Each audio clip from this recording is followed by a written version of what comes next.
Welcome to Write Now Workshop Podcast, where you can write a book and change the world. I'm your host, Kitty Bucholtz, and this is episode 113, Imagining a Real Life, an interview with Jane Kirkpatrick, coming to you on Thursday, November 29th, 2018. This was such an interesting interview. Jane has a different take than what I'm used to on historical fiction.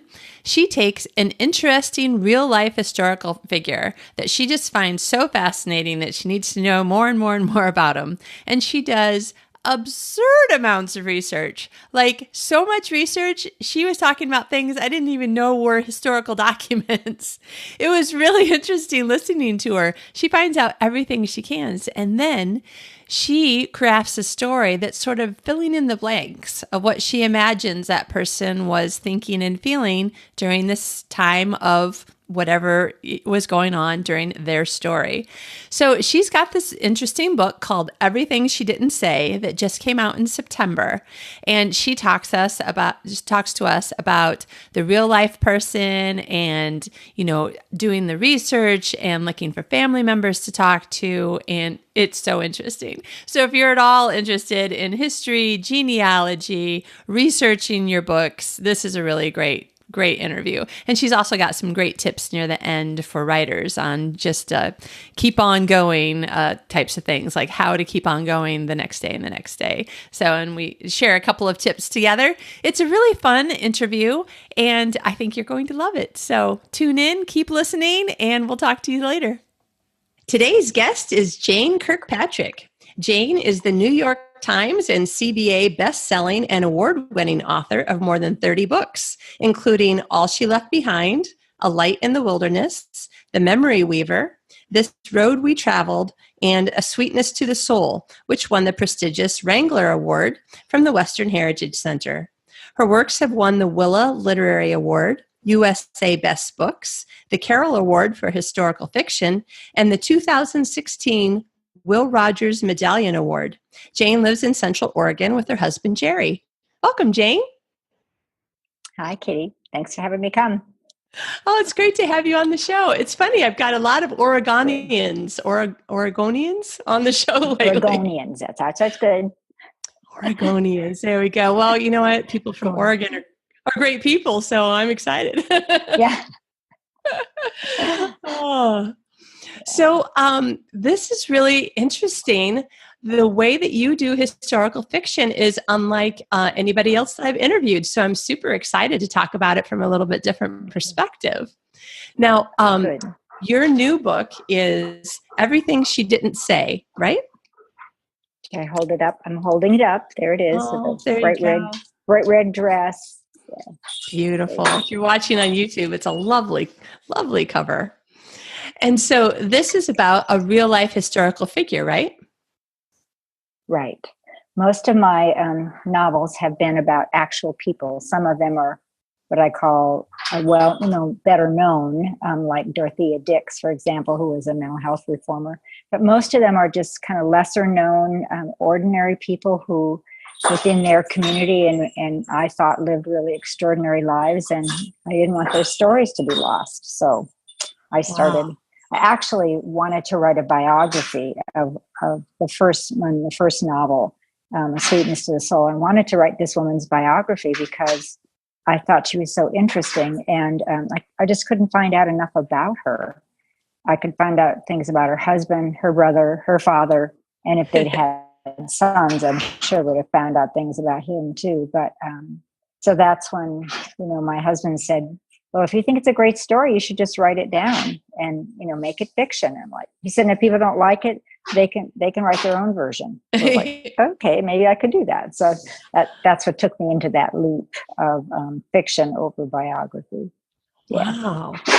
Now, in this book, Everything She Didn't Say, your character, Carrie, her writing voice sounds very much, or the way that you're writing her as a first-person character's story, see if I can say that right, sounds very much like you would expect a writing voice to sound from the early 1900s. Was that on purpose? Like, did you have to work for it? Or is that a little bit also of your writing voice? Well, this was a challenge in some ways once I decided to write it this way, because she had written a memoir that came out in 1911, but it was based on activities that she and her husband did promoting the railroad across the West in the 1870s and 80s. So she was writing about and probably taking notes during the 1870s and 80s. But the book came out in 1911, and it was well received. It actually went into a second printing in 1914. Wow.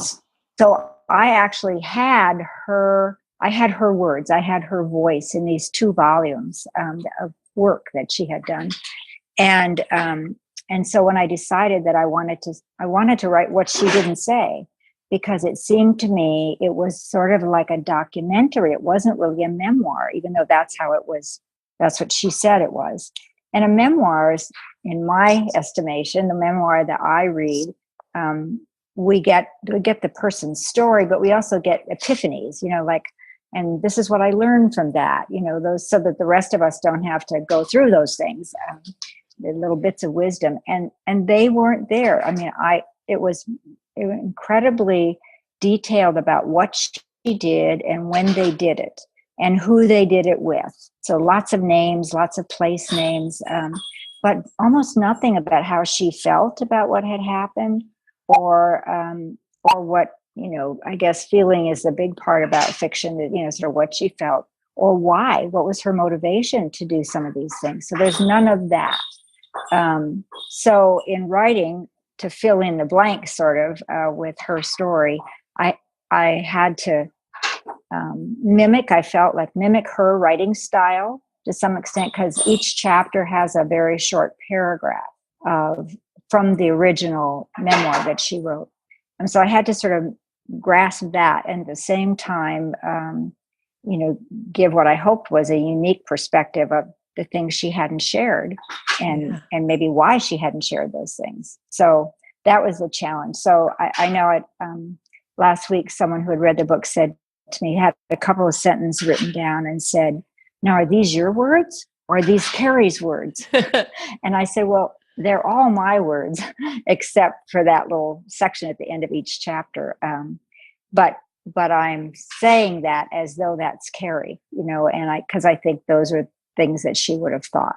So it was interesting, because at the time, the reviews for that book were that she sounded very much like Mark Twain, that she was sort of a female perspective on, kind of looking at the world, although she said nothing particularly controversial, which Mark Twain, of course, was known for, but it was that kind of folksy, engaging, and yet at the same time a real literary underbase, because she was one of the first women to graduate from the University of Michigan.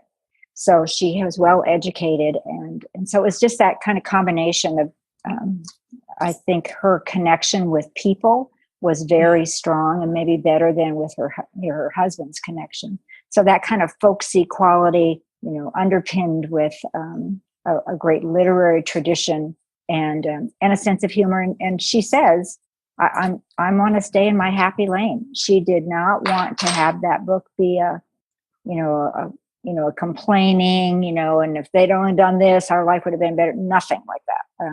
So it was this combination of not betraying that part of her by my filling in the blanks for her or saying what she didn't say, but at the same time trying to be insightful about what she had chosen not to tell us. Yeah.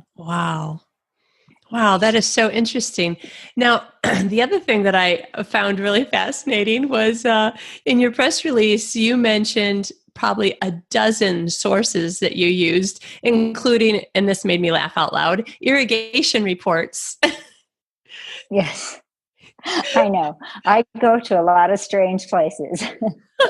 But yeah, because one of the things they did as a couple is start towns in the West, like out of the desert. And this happened to be the desert of Idaho, southern Idaho. And he would write articles and write books, sort of luring people west, writing promotional material about how beautiful the West was. And it is. And in many places it's desert and it needs water. So when people got there wasn't any water. So then he got involved in developing an irrigation company. And so then I thought, well, I want to know what was going on. What was that kind of trial? Because she doesn't mention that at all. But he was involved in this irrigation company, and they had problems. And the badgers would, dig holes, and there'd be floods, and so she didn't want to talk about that stuff too much, which is understandable because it didn't make her husband look very good. But it was also part of the strain, I think, on her wanting people to love the West as she was coming to love the West, and at the same time being honest about what they were getting into. That's why the epigram that I chose was from Emily Dickinson that says, "Tell all the truth, but tell it slant." And so that's what I think she was doing. She was telling the truth, but she was putting a little slant on it. So, yeah. So irrigation companies, in one of the books that I wrote, I actually had copies of the cut beef records. So if you think that irrigation is odd, but during the reservation period, which is 1855, when the big treaties were signed, after that, the Indian people could only hunt on the reserves that they had, and sometimes there wouldn't be enough animals, and so then the military would provide beef for them, but they didn't want the beef. They didn't want people getting the beef who weren't entitled to it, so to speak. So they formed kind of a genealogy of families. And these were called the cut beef records. So each family was listed, who was grandma, grandpa, mom, dad, all the kids and stuff. And then that was recorded that they got the beef that particular time. But those records were kept. And so they can be accessed through the Bureau of Indian Affairs and the military. So I could find out who was living when I was trying to track down my characters, Marie Dory and her children. I was trying to track down where they were at a certain time, and I could find them back in South Dakota with relatives, even though she was in the West. So it's stuff like that. But who would have thought there'd be cut beef records? Yeah. Yeah. Oh my gosh. So wow.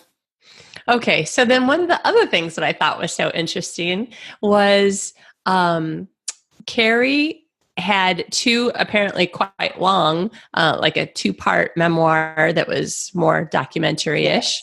Yes. And you read all of it, I think. Yes, I did. And so she talks about her husband a lot in hers, but then you said that he also wrote a memoir. And tell us, because I am appalled, tell us about how he mentions his wife. So he outlived her, and Robert also outlived a second wife. And when he was 90, he wrote his own memoir called My 90 Years of Boyhood, which I thought was an intriguing title. Yeah. And in it, she had 2 volumes about really praising Robert for all the incredible things that he had done in the West. And in his memoir, he gives 3 sentences to Carrie. 3 sentences. I was like, you are clueless, this guy. And he also gave 26 pages to his second wife. And somebody said to me, well, maybe she was still alive, but she wasn't still alive. So it was just, who knows what was going on. Maybe it was immediacy or something. He could remember more about traveling with her than with Carrie. I don't know. But it just said something about what didn't ring true in their relationship based on her memoir and how wonderful everything was. Versus, I don't think he was mean-spirited. I just think he was clueless. I don't think he got it. That what she did for his career, those small things that many women do for their spouses' careers. They maybe remember the names of people that are coming through the receiving line, or they remember to send a birthday gift to someone's daughter that, has an impact on that business relationship. And he just didn't get how critical she was to his story, I think. And the 3 sentences were, of course, quite loving. He said, I can just hardly talk about her. It was like, right. You can hardly talk about her, but you can talk about your second wife. Oh, well. So you can tell what my attitude was. Yeah.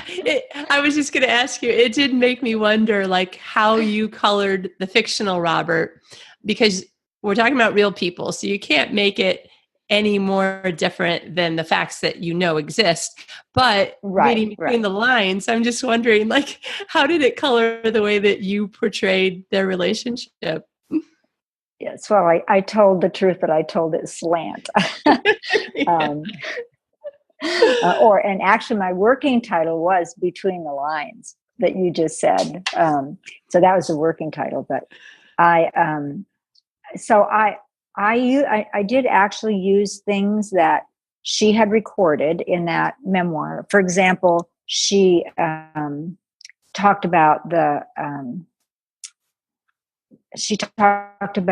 occasion when they had to leave town because they had gotten many friends to invest in properties in the north of Seattle area, with the hope and belief, because Robert was involved, that the railroad was going to come there. And so he got the city fathers to condemn, land so that they could take it and say they needed it for the power plant or whatever. But in fact, they were buying it up with the hope that when the railroad came, the railroad would have to buy that back from them, and they were going to make a lot of money. And so she comments about that kind of off to the side about, they were, in my version, she would have been trying to warn him about their friends and other people getting invested in this without the certainty of the railroad coming. But he was the kind of guy that just believed, that he could make things happen because he had all these contacts. And so when the railroad didn't come, it went to Tacoma in Seattle area instead. They had to get out of town in the dead of night, hire somebody to take them on this boat, row them across the Puget Sound to catch a stage to get out of town. And she mentions that as a really difficult time, but never goes on past that, other than to say they spent the next 9 years then in Boston, where again he starts making money. He would make money and then lose a lot of money, and she doesn't talk about that very much. And of course, the memoir had nothing about that in it because it came out. I mean, it had that in there, but like the last big blowout that he had, where they had to mortgage the house that she had come to love, that's not in the memoir. That's just from research that I did about what happened after the memoir came out. Wow. But I think that I portrayed him as I think she might have seen him. Great disappointment, that she wanted to support him in his efforts. And at the same time, she was more cautious, especially when friends were involved. Yeah. And she knew she was going to end up having to support him because he would also get into this kind of melancholy states at times, and she would be the one that would bring him out of that. And she does talk about that briefly when he had the mumps in Omaha, Nebraska, and she had to take care of him. And then when she got sick, he said, well, I need to go work on this book. So, have your mother or your sisters come out, so he was just clueless. And so I think the way I portrayed him was reflective of what we can interpret about behavior, just generally. My little mental health background was slipping in there to see. You can say some things, I adored my Dell. And at the same time, he wasn't exactly as supportive a spouse as one could have expected and reciprocal from his wife. Well, I'm glad this is not the kind of writing that I do, because you are being much kinder to him than I think I would ever have. Well, I usually have a chance to speak with descendants. That's one of the research things I do. If I can find a descendant to talk to them and listen to the family stories that have been carried down, because I think family stories are very powerful. Yeah. And one of the books I wrote, there were some discrepancies in the census records, and I wasn't really, I wasn't too concerned about that. But one of the descendants told me that, oh no, she her husband died and she married a second time, someone with the same last name. And so there were two husbands. And it was only because that descendant told me that I decided that I would pursue that, and found out that, yes, that was true. And it changed the whole trajectory of the story. Wow. So with Carrie, I didn't, because they had no children, and I wasn't able to contact like nieces or nephews or descendants of them.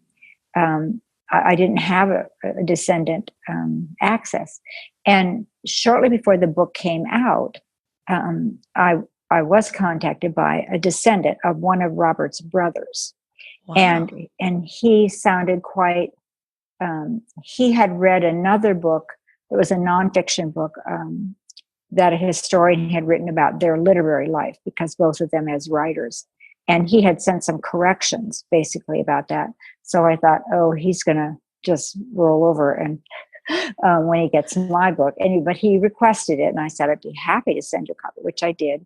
And I haven't heard back from him. So I suspect I may not hear back from him, because he was quite, he and I understand that he felt like he was the keeper of the story of Robert and Carrie and what had happened, that family story. And so like Carrie would have wanted it to be upstanding, that Robert, because they did do it. They did contribute greatly to the West.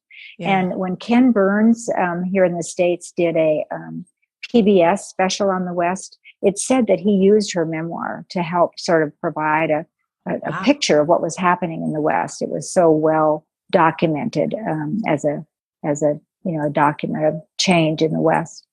But I also was at a book signing in Powell's in Portland. And afterwards, I did a presentation. Afterwards, a woman came up to me and she gave me her card, and her name was Carrie Strahorn. It was spelled with just one R. And she said she was a descendant from from another line. And so this descendant that I had conversed with was going to be in touch with her. But anyway, she said, you know what you said about how they'd make a lot of money and then he'd lose a lot of money and then he'd make some more money? She said, well, that's the story of our entire family histories. So apparently I had captured something of essence of that Strayhorn story. Yeah. That's interesting too, because, you hear things about certain kinds of family traits that get passed down through generations. And in my mind, sometimes I think, how could that possibly be a family trait? But that's interesting that somebody would say, yeah. And there is a great book a colleague of mine wrote called Bold Spirit, Helga Espy's Forgotten Walk Across Victoria, America. And it's a story about a mother and a daughter who walked from Spokane to New York. And if they could do that, if they could earn their way across the country in 7 months, they were going to win $10,000. Well, after they got back, the daughter changed her last name and then was separated from the family for 20 years. And in that footnote, as I read that book, I ended up wanting to know what happened to the daughter. So I wrote a book called The Daughter's Walk, which is about the daughter's perspective of what happened. But the reason I mentioned that book and the author was, my mind just went blank, Hunt.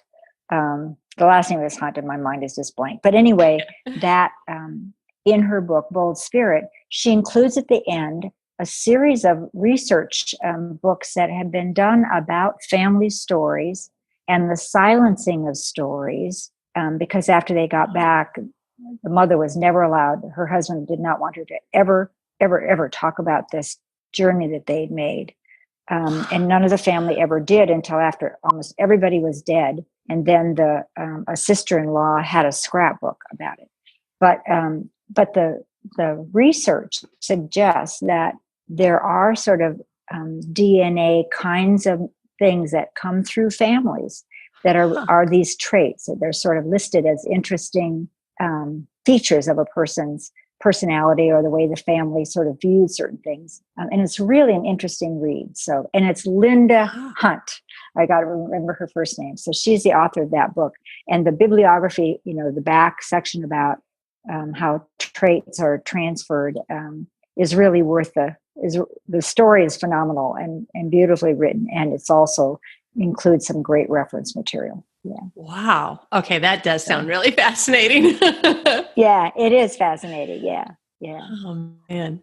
Now, you're quite well known for being somebody who does meticulous research. So, there's a lot of people who are listening who do research of various kinds for fiction. Obviously, we think about it as being mostly for historical fiction, but then also, of course, for nonfiction, you have to do research. But I was just thinking, all of your books, I mean, basing your main character on a real life historical figure, that requires not only research, but just such a sense of like really having to, like on the one hand, have the facts, but on the other hand, be reading between the lines and try to imagine what the story probably is. So is this like a learned thing for you, or is it like a personality trait that you just really like, digging into the nitty gritty of things? Yes, I'm like, what I say, I'm the CSI, of fiction. I'd like to go in there. And I know it's off the air now, but I always thought about that as CSI. Yeah. I think that is a trait. I have, my background was in mental health, and I remember when I was getting my graduate degree and being at a party, and someone said, "Oh, you're a therapist. Are you analyzing me right now?" And I said, "No, I'm not paying it. I'm just seeing you as you. But if you were to come and be my patient or my client, I would want to know more about you. I'd want to know all these, interesting things about you, because that will help us work together about what it is that you're troubled by." And so even in therapy, I would use odd things like photographs. I would ask somebody to take a Polaroid and go out and take 10 pictures of whatever they wanted, and then bring that back. And then we'd talk about, were there any patterns here, or what did they see in those pictures? And to this day, when I look at photographs, and my grandmother was a photographer, so maybe this is the DNA thing. Yeah. She had her own studio, but I look at, people's positions in the picture. Where are they standing? How close are they, and how far apart? Those kinds of things that really help me know. And that was true with Carrie's story too, because there were photographs of them that I could see them together, and just other people in the picture. So let's see, what did you ask me? Where did I go with that? The meticulous detail of it was a personality trait? Oh, yes. Okay. Yes. Yeah. Yeah. So I have to really not worry. I have to caution myself about that, because I love the research so much. I love the little tidbits of things. And it's like having knowledge for no reason at all, just, oh, isn't that interesting? Yeah. And I'm always reading something and saying to my husband, listen to this, and, it'll go away and won't be in my brain ever after. But just odd things that strike me. So when I'm researching a particular thing, I've been asked to speak to both genealogy groups and historical groups. Wow. And give them the caveat that I'm not a genealogist, even though I do genealogy of my characters, and I'm not a historian, even though the history in my books can be trusted. That to me is like the spine of the story. So I don't mess around with changing, what year the Civil War started or anything like that. And so people who like history can read it for the history. But I don't, like with genealogy, I don't go back to the 7th generation. I just get enough information to fill out my character, and to have that lead me to some interesting aspect of their life that maybe I wouldn't have discovered otherwise. Yeah. But I think historians and genealogists are like me in that they like the stories. That's what they're interested in too. They don't want to just know the date that their great-grandmother got married. They want to know where it was and what was going on then and why were they there. And those are all my questions too. So, yeah. Exactly. So I think it is Go ahead. No, go ahead. I was just going to say the week before we moved to Sweden, I blah blah blah, insert little story, and somebody showed me this picture and said, "Oh, these are your relatives from Sweden," and I'm like, "What? Wait, how come nobody in my family ever tells me anything?" I have a picture. Yeah. I took a picture with my phone of the front and back of this photograph from 1910 or 1916 or something, and that's all I have. And I'm like, I don't even know how to begin, but at least I'm in the right country to find out. Yeah, you're in the right country. Yeah, yeah. Well, you go to some genealogy. There are genealogy groups all over the world, so you could just check in with the Swedish, your local historical society and local, and then then you'd explore who was it that gave you the picture, and how did can you contact them to find out how they happen to have it, and what makes them think that they're your relatives. And so then you get to do your interview thing that you do so well. So it's just, yeah. All right. So now it is a great,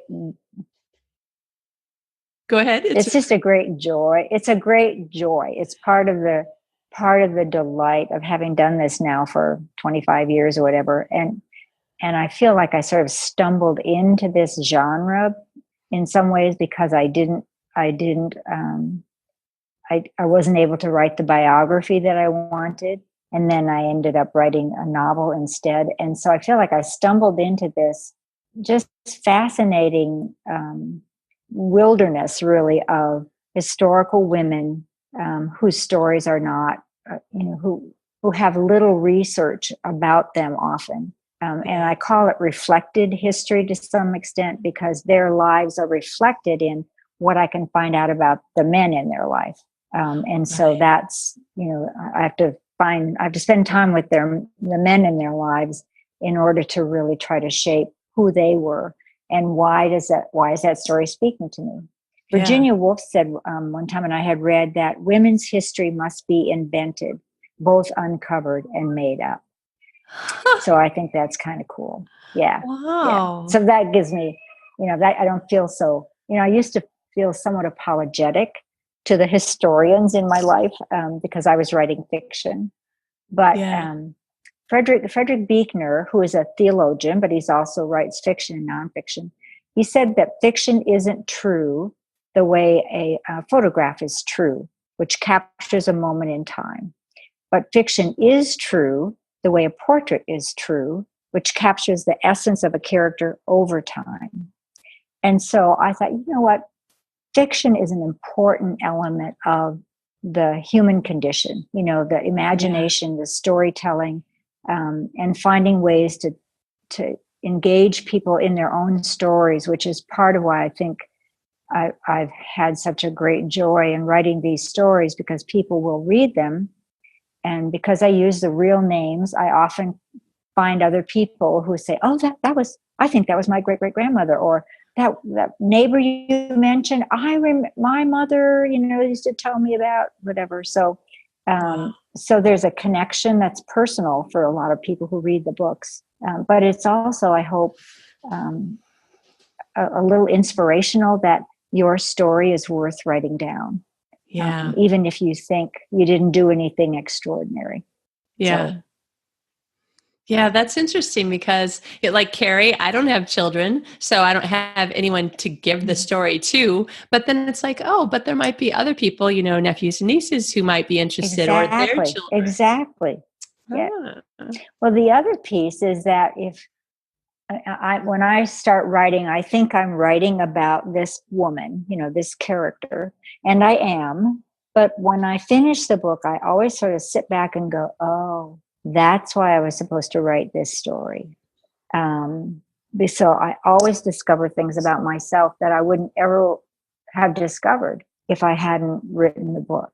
And I think that's also true for anybody who does a family story, or I had a woman a number of years ago from Atlanta who said she had this great story about this really interesting woman. It happened to be a woman that they had met because they had sold their Cadillac and left their checkbook in the Cadillac. And the new owner of the Cadillac was a black woman, and the woman who was writing to me was white. And she found the checkbook and contacted them. And so they made the exchange, and then they became friends. And the woman became friends with their family, and they had many years together. And she was just a fascinating woman. And so this woman from Atlanta was saying to me, I think you should write her story. She said, I've interviewed her. I have tapes. You should write her story. And I said, no, you should write her story because you're the keeper of it. You're the one. So, and I said, I'll help you. I'll walk through this. And I hesitate to say this because I get a lot of requests. Just help me write this story. But I did. And so she finished it. She had lots of photographs. The woman's children were really pleased with it and so on. And so she got back to me and she said, but I don't feel finished. And I said, no, because you told her story, but you didn't tell us why that story touched you. How, why did that story impact your life? You told her story, which is a great kind of like a documentary, but you're not in it. And I want you to be in the next version of the story. So she was going to go back and work on that. So, wow. So yeah, I think that people will discover things about themselves if they will write down their family story. Yeah. Well, since you can't really give time to 100 people who might email you and ask you for help, what are some tips or ideas or suggestions that you might have for somebody who's listening, thinking, yeah, I either have this other story of a true person that I'm interested in writing, or my family story? Like, what are some of the things that you think people should start with, or how do you give advice to people who are asking you? So I have a practice. These are some of the practices I can share about. And for me, the most important one is like if a particular incident comes up, or I think, oh, that might make an interesting story. So my first plan of attack is to write. I mean, while I'm researching to see how much material I might be able to get or whatever, is to do something that my first fiction editor, suggested that I read a book called Structuring Your Novel by Robert Meredith and John Fitzgerald. And it was published in like 1987. It's just a classic. It's still in print. And these authors analyzed 4 great novels and identify why they were great. What was it that made them, Madame Bovary, From Here to Eternity, So anyway, one of the practices they recommend that I have done now for every book that I've ever written is to answer 3 questions. And the first question is, what's my intention? Which is like, I call that the elevator. You get on the elevator and somebody says, oh, you're a writer, what are you working on? You've got 1 floor, to tell them. So it's the one single sentence. So for Carrie, it was, it's a story about a woman and her husband who traveled the West promoting the railroad. The second question is, what's my attitude towards this story? And the corollary to that is, what do I feel deeply about? Because fiction is about moving our hearts. I mean, that's why we read fiction. Yeah. And whether it's, pounding because we're terrorized, or it's warmed because we discover a kind of, poignancy and or a deep and profound, abiding love of some kind. Yeah. But what do I feel deeply about? And I felt with Carrie's story, I felt deeply that she was marginalized, despite all the benefits that she had. That her decision to sort of look at the happy lane and support Robert in some ways marginalized who she really was. And then the third question is, how do I hope a reader would be changed? But that's the corollary. The other one is, what's my purpose in writing? That's the third question. And then, how do I hope a reader would be changed? And another thing they had said is that you could also answer that question by asking, by saying to yourself, I'm trying to prove that, not like a scientific proof, but, in terms of a literary sense, all the scenes are going to be moving towards my effort to prove that, life is an adventure, or, I'm going to prove that by caring for, by relieving the suffering of others, we help relieve our own, or just things like that. So I might take many pages to answer those 3 questions. But before I start writing, I get it down to 1 sentence each. Wow. And then I print that out in tiny little font and I put that on top of my computer so that when and then I research and do a bunch of other stuff. And then I start to write. And so when I get lost halfway through, or I call them the harpies, start saying, this is the worst idea you've ever had. Who told you could write this? That I can look back up there and go, okay, this is what this story is about. This is why I cared about writing it. And this is how I hope a reader will feel at the end of this. And then that keeps me from, going off on my little rabbit trails of, I better look up what kind of crayon was available from Crayola in 1910 or whatever. So that it just helps me keep going. I think Anne Lamott was the one who said that, writing is like, I think it was Anne Lamott, but it's like walking a path with a flashlight at night. You can only see what's right in front of you, but you can make the whole path that way. So those 3 sentences help me stay on the path, even though I don't know what's going to happen. And it's frightening out there to live in that uncertainty, which is why I think we go off on rabbit trails and we let ourselves be distracted and say, well, maybe I better go clean the grout out in the tile in my, bathroom or something, rather than stay in here and finish this. So, because living with uncertainty produces anxiety. So, and a novelist lives with uncertainty. You don't know how it's going to be. And what I've discovered is that when I do that practice, before I start writing, I will, at the end, when I finish the first draft, I will ask myself the same 3 questions. And very often they're different. The answers are different because the story has taken me someplace where I didn't realize I was going to go. I might have thought I was going to finish it over here at this particular time or in this particular way, but then I don't, because the story went somewhere else, and that was okay. Ivan Doig, who is a National Book Award writer, he writes. He's deceased now, but he wrote a number of books that set in Montana and other places. But I read an interview with him, and he said that the best part about writing for him was in revisions. And I thought, because he said that's when you find out what the story is really about. And I remember thinking, well, how could you write a whole book and not know what it was about until you finished it? But once I started writing, I knew what he was saying then, that's what the story was trying to tell me. So, yeah. Well, and it occurs to me, that's one of my, this whole idea of the anxiety being one of the reasons why you have to get up and I'll finish this scene later, or, I don't have time to write today, I'll write tomorrow. I'm thinking, wow, that's probably a huge part of it for me. And I maybe didn't realize it, but I'm thinking having even an idea of what the answers are to those questions as you go along, it seems like that would put some fencing around that anxiety, keep it in a corral so that it is totally overwhelming. Exactly. Yes. Yeah, it is. It provides some border, and fencing. I like the fencing idea. Yeah. So, because then it's a way for me to keep myself from going off too far, which is part of the anxiety too.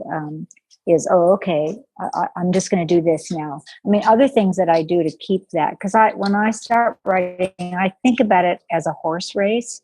I know that sounds really odd, but it's like you get them out of the chute and the goal is to get across the finish line. And so anything that will, be a little barrier to that in the first draft. So I will, for example, instead of spending any time looking at baby names books, to find names for characters who aren't necessarily the real people. This is an aside, but I love it when people can't tell whether I've written about a person who actually lived or made somebody up totally because I needed to, have a friend or something and I couldn't find the name of that friend or something. Yeah. And so when I'm doing that, I could spend lots of time looking at the names of babies and what they mean and blah, blah, blah. So I just give everybody who I don't know yet, they're John and Mary, in my draft. They're just Mary, so I can keep going. So, because I got this race to finish.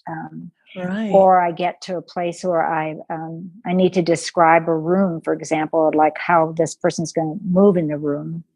And it's 1870 and it's a stage stop.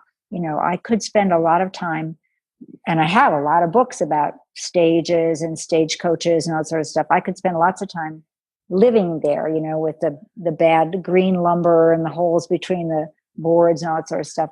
But I'll just say, describe this later. And it may not even be that important later, but if I spend too much time hanging out there in that stage stop, I will not get to the finish line. Right. So it's another way of keeping myself going. And then I used to always finish at the end of a day. I would wait until I'd finished like a chapter, or I'd finished a whole section, a whole scene.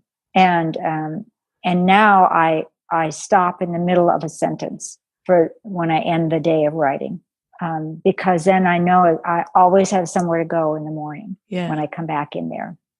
And that's really has cut down on my, again, anxiety of, okay, I finished this chapter. Now, where is it going to go? I used to read my finished chapters to my husband, and he would sit behind me. I read off the computer.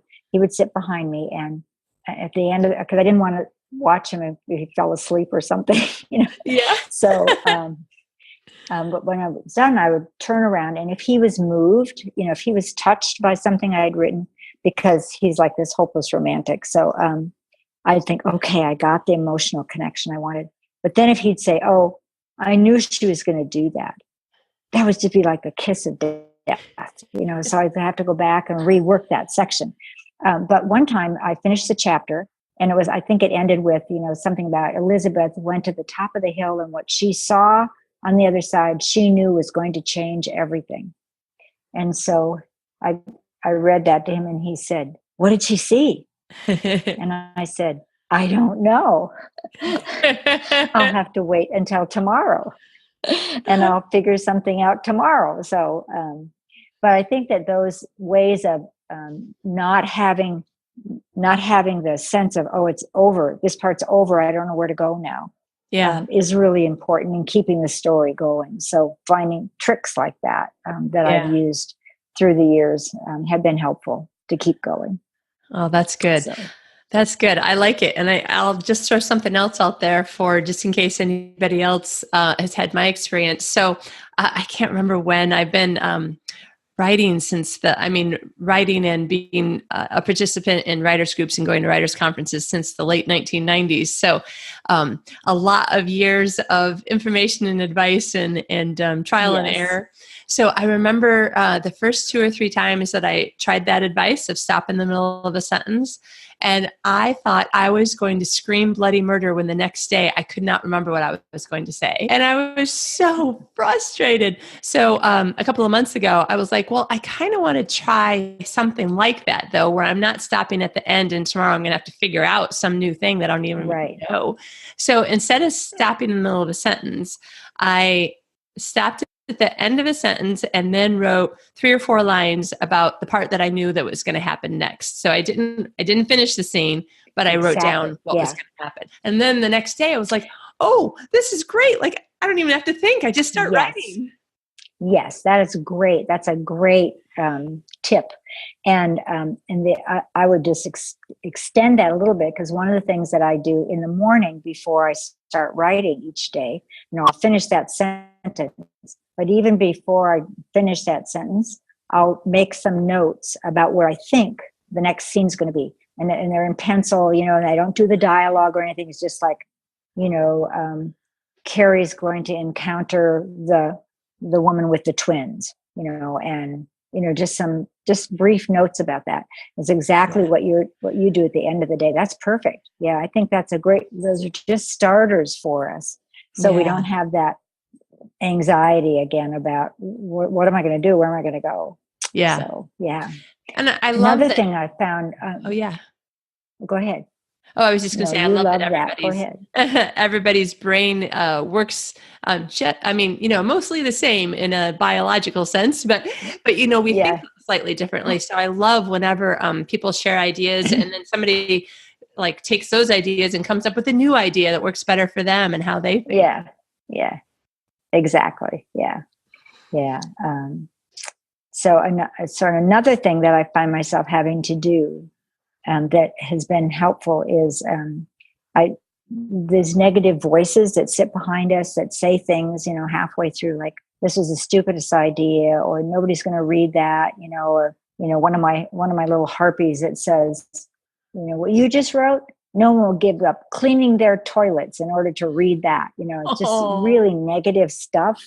And so I have this, I actually do a little workshop called The 7 Stories That Hold Us Back and How We Can Transform Them. And it's sort of about the 7 different kinds of harpy messages that come in, and finding ways to speak back. But one of the biggest ones is that we hear those things in our head because we don't value our own work, or we've said, well, because I'm not making any money. This is just a waste of my time. Why should I even bother? 50,000 books, or now hundreds of thousands of books a year are published or self-published. And it's really a diminishing of the value of our own work that makes that happen. Well, so this is so fun. As usual, I have more questions for you, but we've kind of run out of time. So why don't we talk for just one more minute about your new book? Where can people find Everything She Didn't Say and your other books? What's the easiest way to follow you or to find you in your books? Well, I'm on Amazon. I'm available in most independent bookstores, which I really love. They helped my career enormously. And I'm on Facebook, Jane Kirkpatrick, the author, and so you can visit me there. And my website is jkbooks.com. Believe it or not, I've had a website since the 90s, but Jane Kirkpatrick was already taken.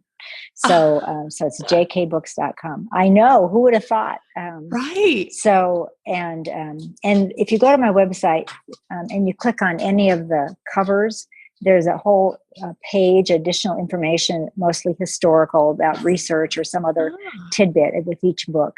And then you can also sign up for my Story Sparks newsletter, which comes out once a month, which is also some writing information, but it's also I call it a little inspirational, so an opportunity to sort of sit back and think about something that might be encouraging in your life. So it's just a little essay format. Nice. Jane, thank you so much for being on the show. This has been so interesting, and I love all of your writing tips. Well, thank you. It's been fun to talk with you across the miles like this, so across the sea. So thanks for your tip too. I like that, doing a wrap up at the end of each day about what you're going to do the next day. Great idea. Yeah. Oh, it's always fun to share tips, isn't it? Yep, it is. All right, great. Thanks again. Have an excellent day, and we'll hear more about you later. All right. Thanks so much for having me be part of your blog. Thanks. Bye-bye.